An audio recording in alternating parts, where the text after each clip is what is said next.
And as you might imagine, I did finally get one of the newer Avians. And one of the skills for Magic Cat, which I thought was kind of interesting, is that every 15 seconds you're going to do skill damage, combo, current, but most importantly, every time Felix magic is used within 2 seconds, each time it's going to reduce the cooldown of a random active skill by 2 seconds. That's interesting. Now, of course, I did get Puppy Gaze, but Puppy Gaze is basically just PAL attack speed with extra, you know. But Magic Cat's so far pretty interesting. All right. Now, of course, there are a couple more. We have the Magic Combo, which after every 3 casts, deal another 480% skill damage, current combo, current counter, and then if the target is defeated below 5%, then you deal 2% of the target's max HP per second. Kind of interesting. Of course, there's also some other skills in here that are kind of interesting, right? But of course, doesn't stop there. You got Nico Illusion, where every 16 times you're healed, including HP regen, healing, active skill, and healing effects of passive skills, lifesteal of the spectral chant is excluded. You deal damage equal to 4 of current HP to targets within the range. Now, it does state that spectral chant lifesteal is excluded. Now, you might be wondering what that is. What exactly is spectral chant? Well, that'd be the Castle Candelabrum, in case you were wondering. So, unfortunately, no, it doesn't get to stack with the Castle Candelabrum, which is a little unfortunate.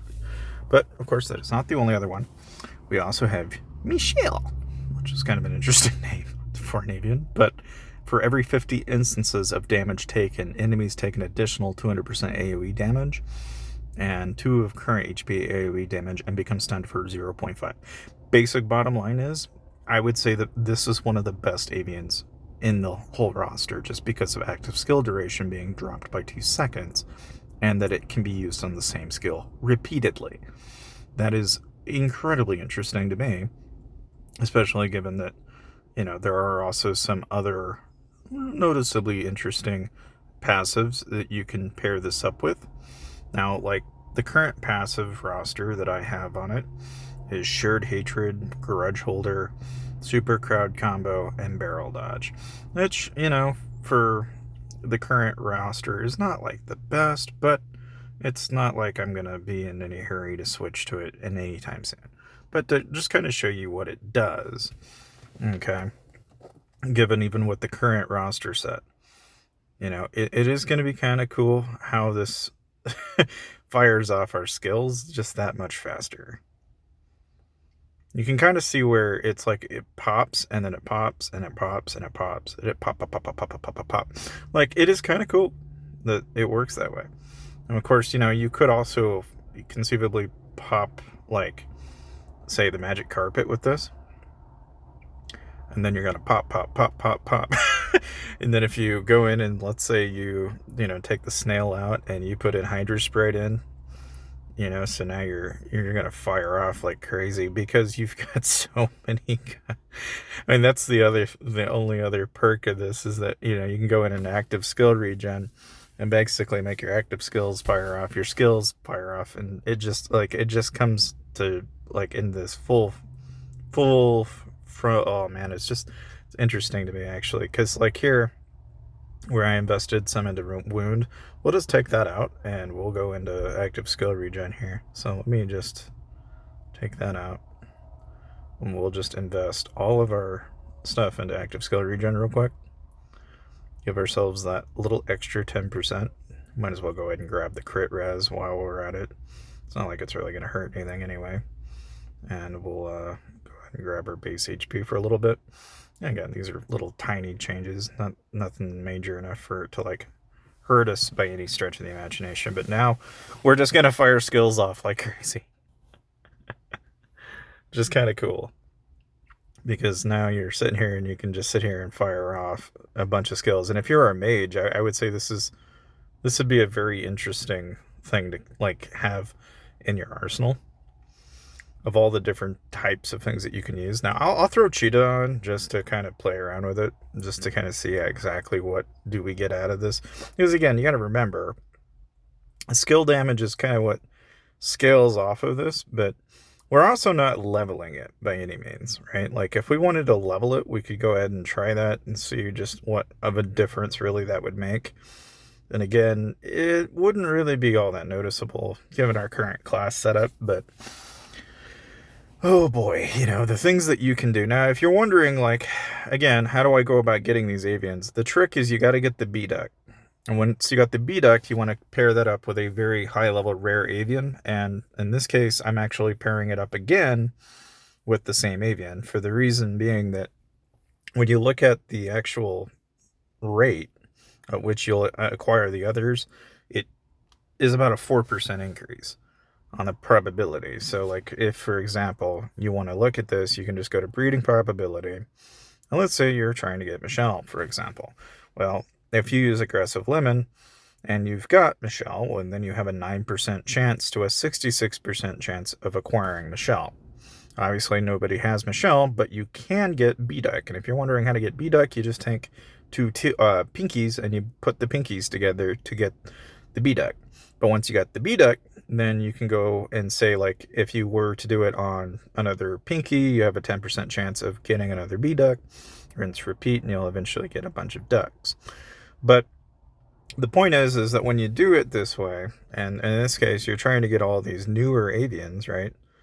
The trouble is often going to be that you're not going to be able to get, unless, of course, let's say you happen to have some of these other rare avians, like, for example, you have Anubis, you have the Midnight Firefly, or the Moon, because now you see how it's a 4% chance. Now, if I had, say, used, another rare avian, so like maybe Midnight Firefly, you notice that's only 2%. Okay, so that's kind of the selling point of the B-Duck here, is the B-Duck gives you that opportunity to get the other avians. You have a higher rate of getting those avians. Now, and again, it is a numbers game. You're going to have to punch it over and over and over. But once you actually get the avian in question that you're after for their skill, the next thing you've got to go do is actually train out the affixes and the growth and try to get a high growth and the affixes that you want on that avian. Now, in the case of the Magic Cat, I think it's very much a mage-oriented, but it's also active skill, mind you. It's going to reduce the random active skill by 2 seconds. So I honestly don't know if it's really so much towards mages so much as it's really kind of across the board where this can be used. Now, if I, in my case, a Plume Monarch, right, the one thing you want to pay attention to is whenever you go over here and you actually look at your avian in particular, right, one of the things that you want to pay attention to is, okay, say, for example, right, I want to go about cloning this thing over and over and over, right? And eventually I want to get what I want. Well, you'll want to go over to the handbook, okay? Look at that avian and look at what passive affixes exist for that avian. And you want to basically match these up with what ultimately makes sense for your class. So like in my case, Super Crowd Combo is going to be a want. Infinite Dream would be helpful if I was like a mage, because you tend to go for skill crit, okay? But you don't have a whole lot of choices in here other than like all-round hit wouldn't hurt. Super League would be nice, but not really all that great. As far as combo is concerned, there's not really any super high-end fixes there that I would care about. But, you look at like Quick But Dull, a 7.5% increase would be a nice improvement. Anything that's going to bring up my combo or anything that's going to bring up crit are probably going to be things that you're going to want.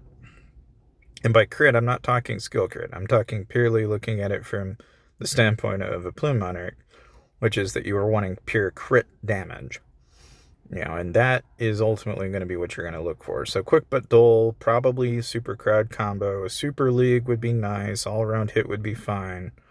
And then probably things like Easy Rage are not negative debuffs. I mean, debuff immunity would be fine. There's a couple in here that like Invalid Reflect wouldn't hurt just because you can counteract damage coming off of counter builds. But then as far as the other bits and pieces here, Avian bonuses, there's plenty of those to choose from, but I would say one-sided attack could probably be another one that might not be so bad. But really about what you could see getting out of this is probably rage bonus, shroom combo, random match probably wouldn't hurt too much, just being that it's 7.5%. Like, these are all things that if you could get them all in tandem into the same Avian, then it'll work out to be a really good combination. But now that I've already got Grudge Holder, Shared Hatred, and Super Crowd combo mixed in with it, I mean, really about all I can do now is just try to reproduce the number I get. Now, you may be wondering, well, why do a B-Duck breed like this? Like, what would be the benefit of breeding a B-Duck with this Avian? Like, why do this? And the reason why is because if, let's say, for example, I take the B-Duck, all right, and I'm going to breed that now with, like, say, in the case of the Magic Cat, you're going to notice that I still have a 4% chance of getting everything else and a 40% chance of hitting the cat. So you're basically re-rolling for the same Avian, which is fine. You can always have as many re-rolls for that Avian as you can possible, but then you're also running that 4% chance for all the other Avians. Since I've only got 2 B-Ducks at the moment, I'm only able to do 2 at a time. And because I'm kind of rationing the number of cakes I have, I'm not going to use all 4. But that said, that's really about all I recommend as far as the new Avians go. Hopefully that was helpful for you guys. And of course, if you guys aren't already, check the description. Look up Aptoid, and you can save money. And like I was telling you guys today, there is an event coming up starting on the 20th. So we'll have some new items. The big thing that is changing, though, is going to be really kind of... It's going to play on classes that run on movement, if anything. Like, anything that's going to be movement-based, that's going to be mostly what the items are coming up in the event. So whether you actually decide to get those or not is entirely up to you. But, like, about the only thing that we don't know enough about is going to be the actual... because we have a back accessory that looks fairly interesting, but there's a Gatling cannon that's kind of looking pretty interesting. And again, if you want to check that out, make sure to check that out when it comes around. And we really don't know enough about it to know really heads or tails of what it's going to do. But it has like a Scarlet version. It's interesting. But needless to say, make sure you check the description out for Aptoid if you want to save some money. Because again, you can get an AppCoin wallet and download the game from the links below. And you can basically buy packs and such in the game like you normally would, but save money while doing it. So, naturally, thank you guys for watching, and I'll see you guys next time.